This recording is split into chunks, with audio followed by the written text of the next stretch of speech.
हम लोग जानना चाह रहे हैं स्वामी जी आपसे कि आज का ये जो शिव के बारे में स्वामी जी बता रहे हैं, तो आपका क्या धारणा है, क्या बताने चाहेंगे युवा समाज के बारे में?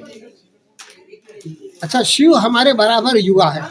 अच्छा, शिव बूढ़े नहीं होते। कभी देखा आपने शिव को बूढ़ा होते हुए? जी जी, शिव बराबर जवान है। युवाओं को इसमें जुड़ना चाहिए आपके हिसाब से। उनका एक नाम है शंभु। शंग माने कल्याण और भू माने करने वाला। जो कल्याण करने वाला है वो शंभु। बहुत बहुत शिव जी को भी शिव माने जो बराबर है। तो ये तो हमारा सौभाग्य है कि आज महाशिवरात्रि के अवसर पे हम लोग एकत्र हुए हैं, सारे मित्र एकत्र हैं और उसमें योग के लिए भी एक इंस्ट्रक्टर आ गए, उन्होंने बताया।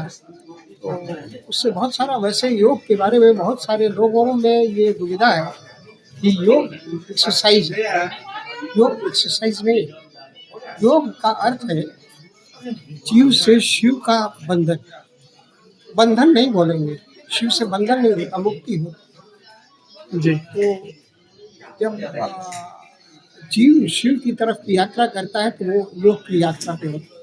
योग का बांग्ला में अर्थ या हिंदी में भी अर्थ जोड़ना होता है, जो प्लस। जी तो योग का भी अर्थ वही है और योग के 8 अंग हैं। अष्टांग योग बोलते हैं। उसमें यम है, क्या नहीं माने, क्या नहीं करें, और नियम है क्या क्या करें। उसके बाद थर्ड आता है आसन। आसन कैसे बैठे, क्या पोस्चर होता है, वो आसन। उसके बाद होता है प्राणायाम, चौथा है प्राणायाम। माने कैसे हम सांसों को लें इस तरह। इसके बाद आता है प्रत्याहार, कैसे हम बाहर के जगत से अपने को अंदर ले जाए, ये प्रत्याहार हुआ। इसके बाद है धारणा, संकल्प, इसके बाद ध्यान और इसके बाद समाधि। ये 8 अंग हैं योग के। तो जो इस पर प्रैक्टिकल में जाएगा वो इन बातों को समझ पाएगा और इसी के लिए ये सारा। शिव महायोगी है, उनका एक नाम है महायोगी। क्यों?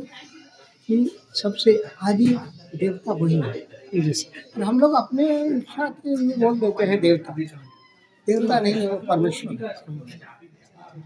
परमेश्वर का अर्थ होता है परम ईश्वर के साथ में, वो बराबर आनंद में। वो जब पार्वती को अपने कंधे पे रखते हैं तभी नाचते हैं। पार्वती का शव कंधे पे पड़ा हुआ और शिव नाच रहे, ऐसा विरल ही हो। ऐसा कभी आप नहीं देखेंगे। उस नाच को तांडव कहते हैं। तो भगवान शिव हर एक स्थिति में परमानंद की स्थिति में है। आज उनका दिन है और भगवान के हम लोग मानते हैं कि उनकी शादी हुई थी।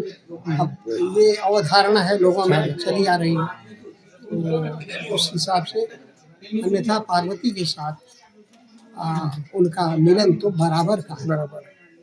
पार्वती के साथ न हो तो वो शव है, और जैसे वो पार्वती के साथ होते हैं तो शिव हो जाते हैं, कल्याण करते हैं। और दोनों हम लोग सांसारिक दृष्टि से द्वैत देखते हैं, लेकिन शिव पार्वती द्वैत नहीं है। ठीक है, एकदम बहुत बहुत धन्यवाद। आपसे भी बहुत कुछ सीखने को मिला। प्रणाम। प्रणाम, आपको भी प्रणाम।